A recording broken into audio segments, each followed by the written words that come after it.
What's going on, everyone? Welcome to Busy Dad's Board Gaming. My name is Neil Odette, and today I'm going to be teaching you how to play Red Rising, designed by Alexander Schmidt and Jamey Stegmaier and published by Stonemaier Games, who provided me with a copy of the game. For this how to play, I will be using the Collector's Edition, which does have some minor differences in components, such as the gold foil on gold character cards, metal components as opposed to plastic, and 6 colored card holders. But the overall experience remains the same. So, let's dive right into it.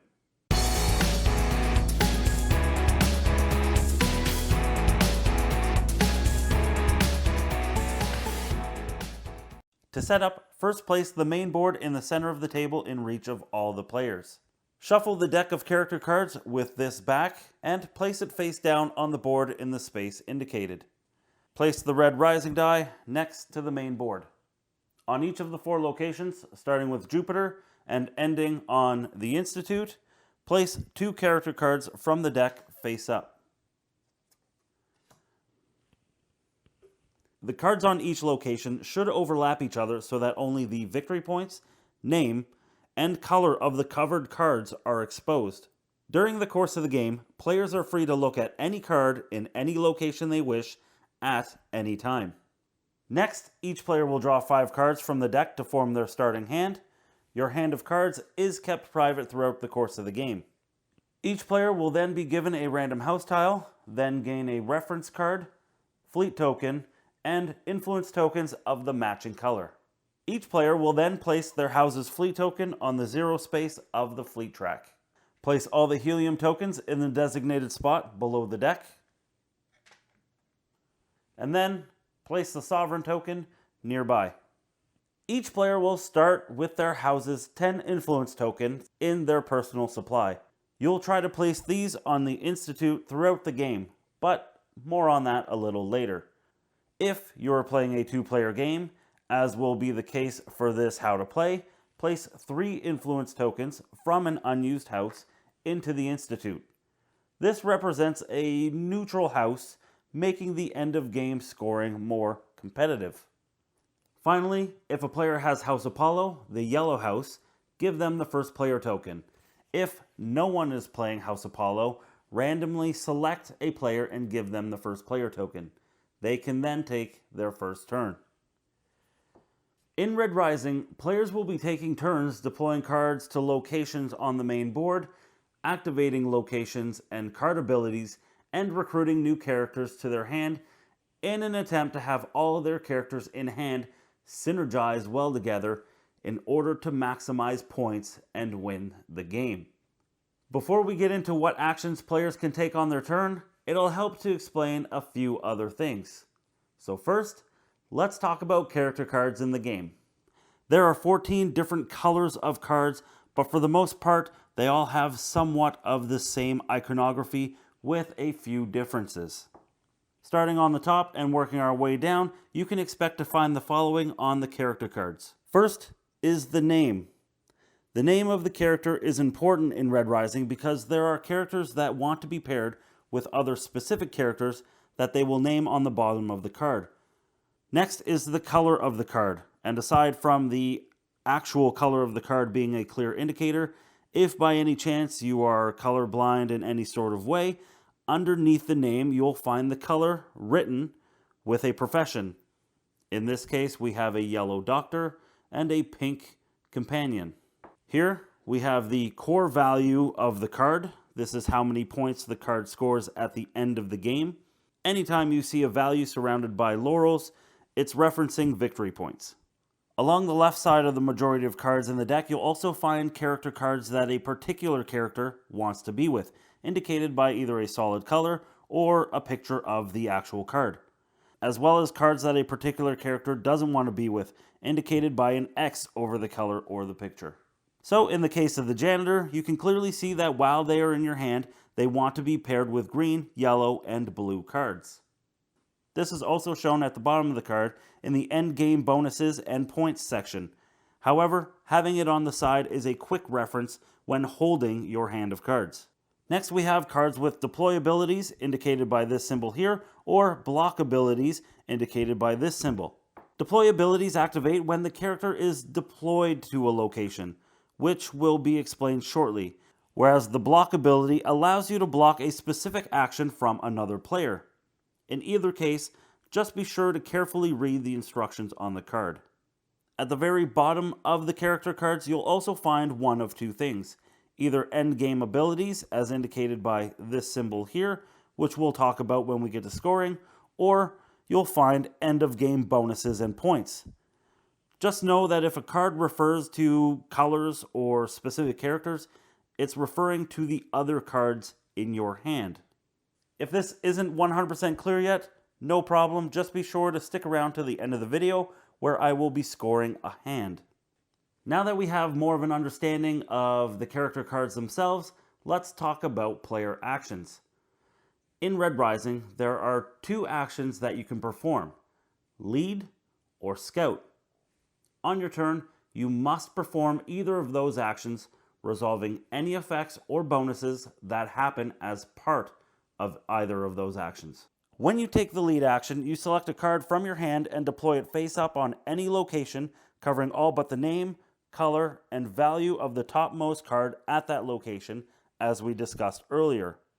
If the card you deployed has a deploy ability, as indicated by the symbol, that triggers now unless it says you may, in which case you decide whether or not to trigger the ability. For the assassin, it states, banish the card directly under this one. If it's a gold, place one influence on the institute. We haven't talked about banishing cards yet. However, for now, we're just going to take the card that is directly under this one and set it off to the side. Because it was a gold, we get to place one of our influence tokens on the institute. Then, in order to complete the lead action, either gain the top card of a location that you did not deploy to this turn, and then gain the location's bonus, or gain the top card of the deck, then roll the rising die and gain the resulting bonus. Before I move into the second action you can do on your turn, the scout action, I do want to quickly talk about location bonuses and the rising die itself. As was just mentioned, when you deploy a card to a location, you trigger the deploy ability, if required, gain the top card of another location, then gain that location's bonus. Starting with Jupiter, if after deploying your card you take one from Jupiter's location, you get to advance your fleet token one space forward on the fleet track. If you instead took a card from Mars, you gain one helium. Taking a card from the Institute allows you to place one influence on the influence space. And lastly, taking a card from Luna allows you to gain the Sovereign token. When you gain the Sovereign token, you take the bonus that is found on your house tile.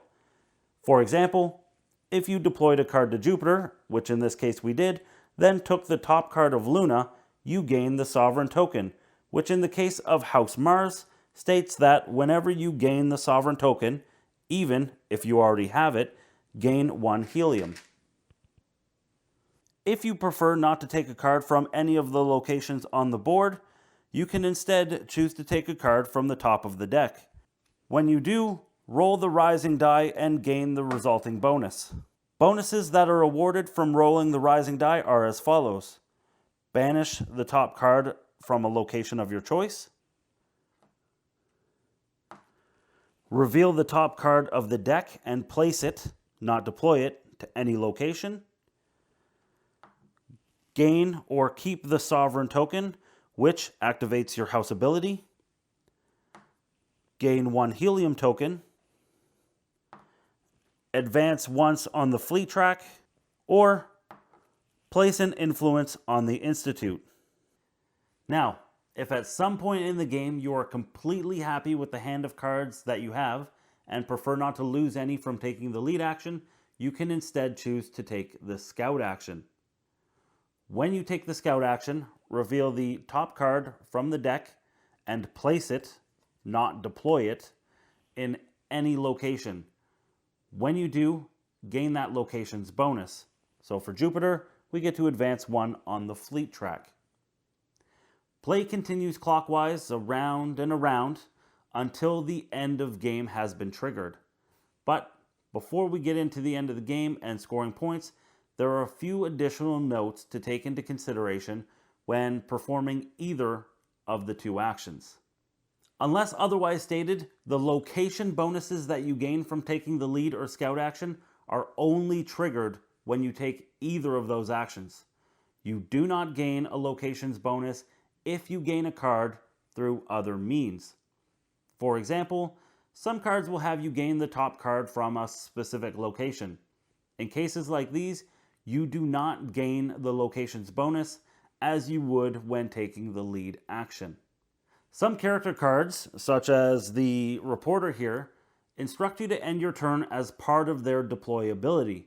This indicates that you may not proceed to gain the top card of a location or the deck to gain the corresponding bonus. The deploy ability of some cards may move the card you've just deployed to a different location. You are still considered to have deployed in the original location though. Some deploy abilities mention another location, referring to any other location than the one on which the card was deployed. 0 is an even number for cards that consider odd or even point values, such as the musician, who scores you 32 points if each of the core values of the cards in your hand are even numbers. If a card says to banish it, you'll remove it from the game, at least for the moment. There are cards that have deploy abilities that will allow you to retrieve cards from the banished pile. Banished cards are placed next to the board, face up, and visible to all players. If a card instructs you to reveal it, that just means show it to all your opponents. Unless otherwise instructed, the card returns to your hand. And lastly, deploy abilities that result in a trade of resources may only be taken once per turn. Players will take turn after turn in a clockwise fashion until the end of game is triggered.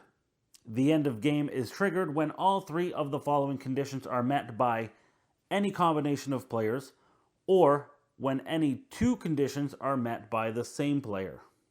Have 7 or more helium tokens, have 7 or more influence on the Institute, and reach or surpass 7 on the fleet track. You'll then use your score pad to calculate your points in this order. Starting with the first player, trigger all of your end of game abilities in any order you choose. This continues clockwise until all players have triggered these abilities. The only character we have with end of game abilities is the investor here on our left, which states choose a color other than silver and gain 1 helium for each card of that color on Mars. So I'm going to go ahead and choose purple, and since there are 2 purple colored cards on Mars, I get to take 2 helium and add to my supply. Next, you'll look at the cards in your hand and add together the core values of each card and points gained or lost from end of game bonuses.